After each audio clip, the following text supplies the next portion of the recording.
Nimejua kwa nini mizimu haitaki kuchukua kafara yetu.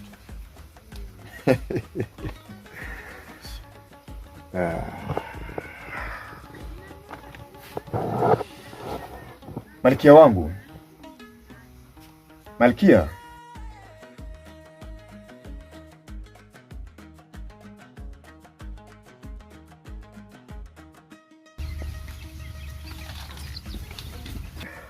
sasa nimejua kwa nini mizimu imekataa kafara yetu. Ni kwa sababu kijiji jirani wameagiza barua, na barua ni ya kuomba msaada, ya kwamba niwasaidie, wanasumbuliwa na nyoka mkubwa ambaye haonekani kikawaida.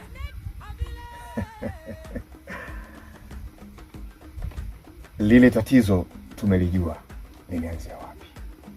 Kwa hivyo basi sisi hatutakiwi kuwa na wasiwasi wowote. Alamin. Alamin. Hivyo Malkia wangu, leo ni siku ya kuandaa mvinyo ili tuweze kufurahi na kuenjoy, kwa sababu tatizo tumejua limeanzia wapi. Wale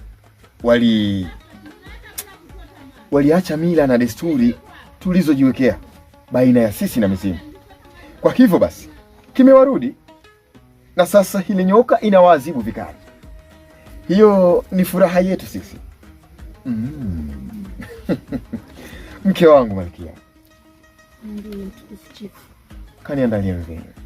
Alamin, enenda kawaambia wachinje ng'ombe 2. Leo ni siku ya kufurahi. Ualike wanakijiji wote waje tuenjoy kwa pamoja.